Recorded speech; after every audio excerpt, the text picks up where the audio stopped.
थे, अंग्रेजों के जमाने से शुरू हुई थी, आकर के बंद करी इन्होंने।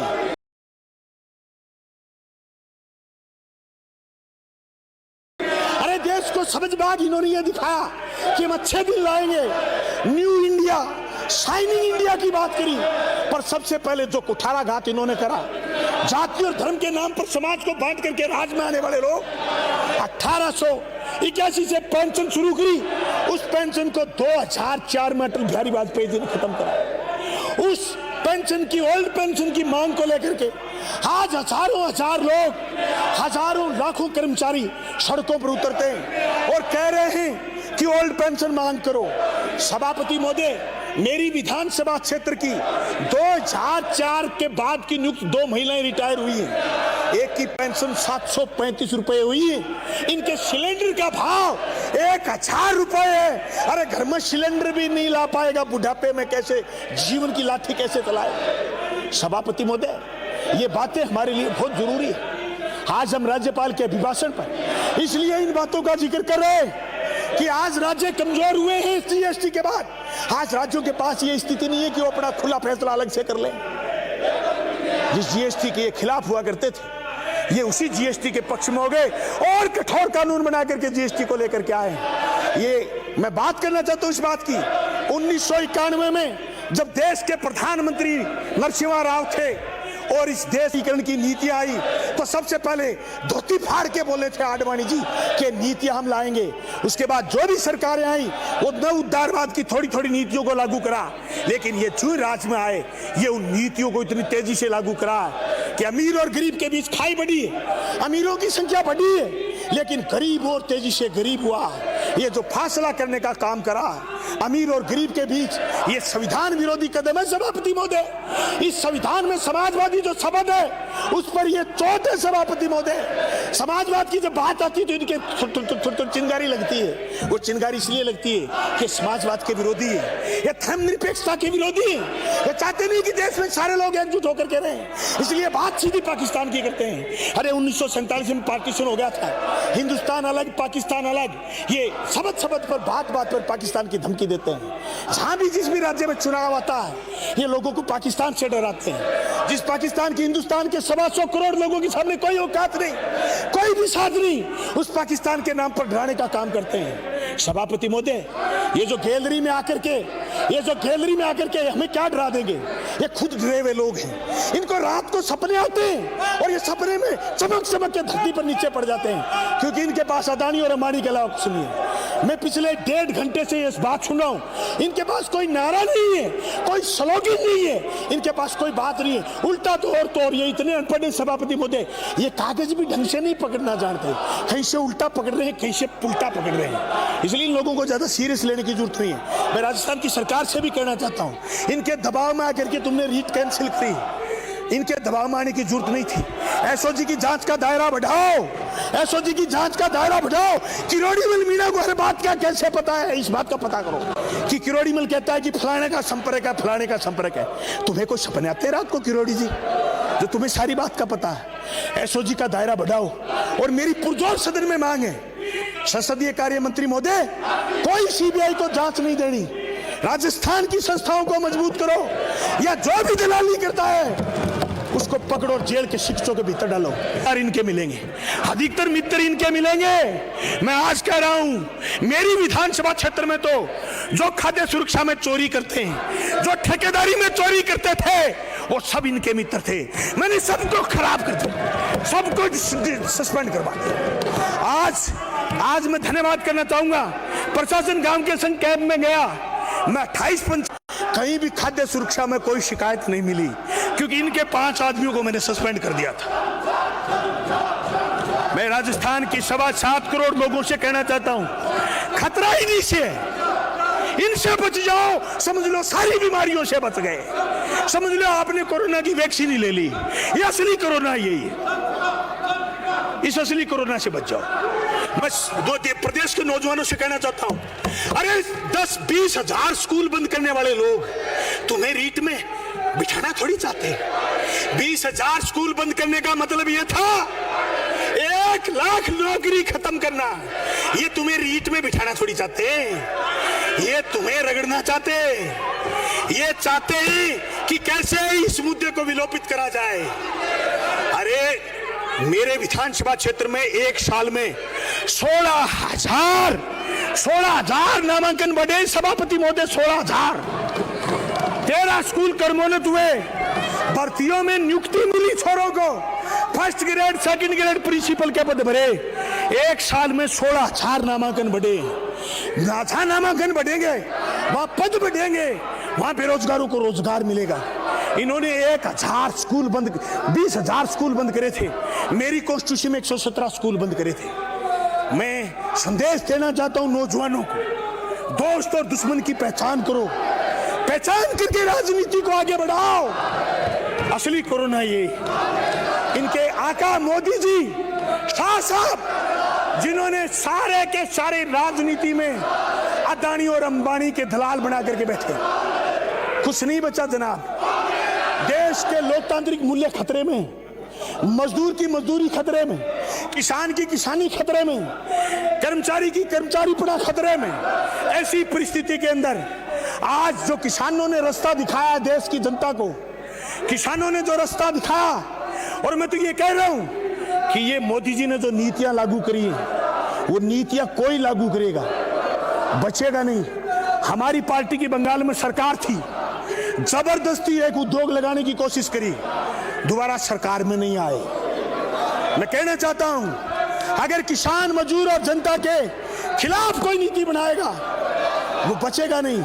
मैं उम्मीद करता हूं कि हमारे प्रदेश के मुख्यमंत्री जिस तरीके से पिछले 3 बजट लेकर के आए, इस बजट में भी जोरदार तरीके से प्रदेश की जनता को राहत प्रदान करने का काम करेंगे। इंदिरा गांधी नहर से जो आजादी के समय और आजादी के बाद इस प्रदेश में और इस देश में अस्तित्व में आई, डैम बने, इंदिरा गांधी नहर आई, आज उसका पानी बाड़मेर तक की जनता पी रही है। और हमारे प्रथम चरण और द्वितीय चरण में लाखों टन अन्न उत्पादन होता, उस इंदिरा गांधी नहर के पुनरुद्धार की कार्रवाई चल रही है। मैं कहना चाहता हूं सभापति महोदय, मेरे इलाके और दौर के एमएलए साहब के 14-28 गांव अभी वीरानी, हम उसको पानी दिलवाना चाहते हैं, क्योंकि हमारा इलाका उपजाऊ है, हमारा इलाका बढ़िया अन्न पैदा कर सकता है। हम डैम के और हेड के नजदीक हैं, हमारे यहाँ बजट कम लगेगा, लेकिन ये मांग सिर्फ हमारे इलाके की नहीं, आज प्रदेश भर की जनता मांग कर रही है कि यमुना का पानी हमें मिले, ईस्टर्न कैनाल का पानी हमें मिले। लेकिन ईस्टर्न कैनाल पर ये कुछ नहीं बोलेंगे भाई साहब, इनके 25 MP हैं, केंद्र में एक शब्द नहीं बोलेंगे, 25 के 25 दुम दबाए बैठे। मोदी जी कहते हैं बैठना है तो बैठ जाएंगे, मोदी जी कहते हैं उठना है तो उठ जाएंगे। अभी कटारिया जी अपनी बात से कैसे पलटे हैं पता है? कटारिया जी जो इस सदन के सबसे वरिष्ठ नेता हैं, अपनी बात से कैसे पलटे हैं पता है? दिल्ली से करंट लगाए, दिल्ली से करंट। आपको पता है कि नहीं है? मुझे पता है दिल्ली से करंट लगा। अरे कटारिया जी जैसे आदमी, 40 साल के अनुभव वाले आदमी अपनी बात से पलट जाए, इसका मतलब राजस्थान कमजोर है। अरे कटारिया जी कुछ तो शर्म करो, आप हमारे वालिद जैसे हो, हमारे पिता के समान हो, तुम अपनी राजनीति से पलट गए। अरे राठौड़ साहब को तो मुख्यमंत्री बनना होगा। राठौड़ साहब बारी आपकी भी नहीं आएगी, बारी आपकी भी नहीं है, क्योंकि आज वसुंधरा जी वाला गुट है ही नहीं है, आप एकजुट ही नहीं हो, आपकी बारी कैसे आएगी? वैसे राठौड़ साहब और हम एक इलाके से आते हैं, अब की बार मैं चूरू से चुनाव लड़ूंगा साहब, राठौड़ साहब को आने नहीं दूंगा, आपको किसी को डरने की जरूरत नहीं, वह राठौड़ साहब को हम सल्टाएंगे, वो अलग बात है साहब, चुनाव कौन कहां से लड़े। लेकिन बड़ी बात यह कि आज भी प्रदेश में, आज भी देश में दलितों के साथ ठीक नहीं हो रहा साहब। बाबा साहब भीमराव अंबेडकर के बनाए संविधान के अनुसार आज भी सभापति महोदय दलितों को घोड़ी से नीचे उतारना, दलितों पर जुल्म करना, और उस जुल्म के साथ जो सामंतवाद की बू आ रही, वो थोड़ा सा इनको ठीक करो। उसके पीछे भी जहां तक ढंग से करवा लोगे तो भाई साहब ही आएंगे नजर, ये भाई साहब ही हैं, ये भाई साहब ही। मैं आपसे कहना चाहता हूं, ये देश आगे तभी बढ़ेगा जिस देश के अंदर कोई भेदभाव नहीं बचेगा, इस देश के अंदर बाबा साहब भीमराव अंबेडकर के बनाए हुए इस कॉन्स्टिट्यूशन की कदर होगी, इस कॉन्स्टिट्यूशन के प्रीम्बल के एक एक शब्द की व्याख्या मजबूत होगी, तब हमारा देश आगे बढ़ेगा। इस देश का सबसे बड़ा क्षेत्रफल का राज्य राजस्थान तब आगे बढ़ेगा जब इस प्रदेश के अंदर तेजी से दलितों के साथ अन्याय होना बंद होगा। सभापति महोदय, मैं आपका ध्यान इस तरफ भी आकर्षित करना चाहूंगा कि जातियों की बात से आगे निकल करके अगर गरीब की बात करी जाए, प्रधानमंत्री आवास योजना में कह तो ये रहे हैं कि हम गरीब को मकान देंगे, लेकिन मैं राजस्थान के उस इलाके से आ रहा हूं जहां गरीब को केसीसी, थोड़ी थोड़ी जमीन है मेरे इलाके में गरीब को, उस गरीब को केसीसी भी बनाई हुई है 2, 4, 5 बीघे में, एक भी मकान नहीं मिलता जिसने केसीसी बनाई हुई है। एक तरफ कह रहे हैं कि हम गरीब को मकान देंगे और दूसरी तरफ शर्त लगा दी कि गरीब कोई मकान नहीं ले सकता अगर उसने केसीसी बनाई है। ये क्या उम्मीद करते हैं कि गरीब भूमिहीन हो?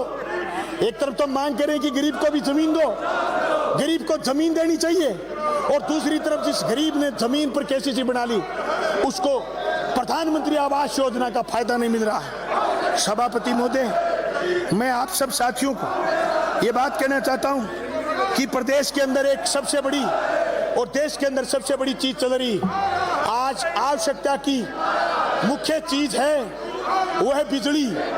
उस बिजली में जिस तरीके से आज दिक्कतें प्रदेश की जनता के सामने आ रही, वो दिक्कतें उसके समाधान करने की जरूरत है। सभापति महोदय, मैं ऊर्जा मंत्री से कहना चाहता हूं, राजस्थान के ऊर्जा मंत्री से, जो बीजेपी के राज में हो रहा था बिजली में, वो आपके राज में भी हो रहा। अन्य देय के नाम पर, फ्यूल चार्ज के नाम पर प्रदेश की जनता राज्यपाल के अभिभाषण में सुनना चाहती थी कि घरेलू बिजली के दाम भी घटेंगे। इसलिए आप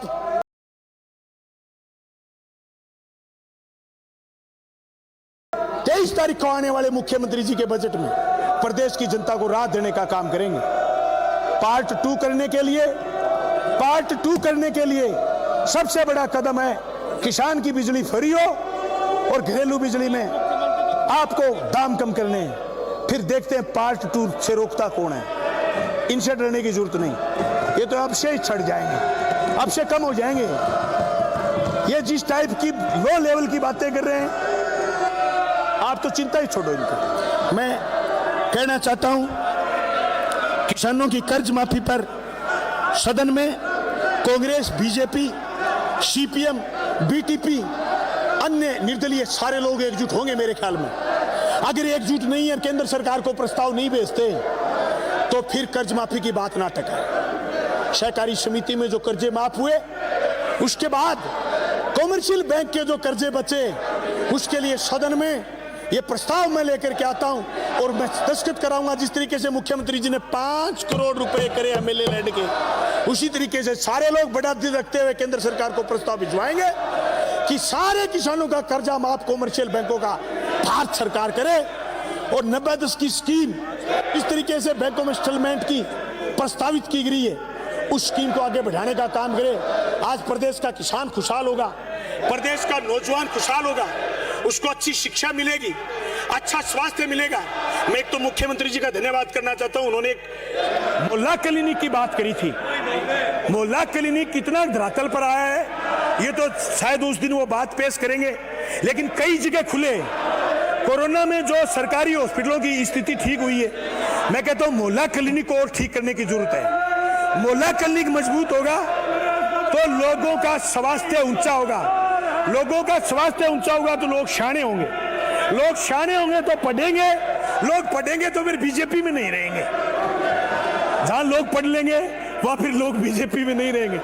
एक बार संसदीय मंत्री जी, केरल में कोई बीजेपी का एमएलए जीत गया, तो वहां पत्रकारों ने पूछा केरल के मुख्यमंत्री से, और ये कहा कि ये बीजेपी का आदमी कैसे जीत गया, तो उसने माफी मांगी और यह कहा कि जिस इलाके में बीजेपी जीती है वहां जरूर हमारी शिक्षा व्यवस्था कमजोर रही है, भविष्य में शिक्षा व्यवस्था वहां मजबूत करेंगे। अगले चुनाव में बीजेपी का खाता ही नहीं खुला। मैं कहना चाहता हूं, आदिवासियों में इनके 15 आदमी जीते हुए हैं।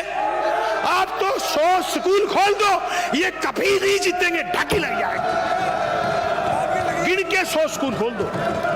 एक तो मैं खुलाया मुख्यमंत्री से मांग करके, 99 और खोलने, 99 डोटासरा जी आप खुला दो, ये नहीं जीतेंगे लोग। जब शिक्षा आ गई, ये बावड़ पर नहीं बचता। फिर आपने कभी भी किसी भी सदन में, आप तो 5-5, 7-7 पर जीत के आए हो, नारे लगते हुए देखे होंगे, आवाज देखी होगी, धरना प्रदर्शन देखा होगा, ये रोआ कुका देखा है क्या कभी?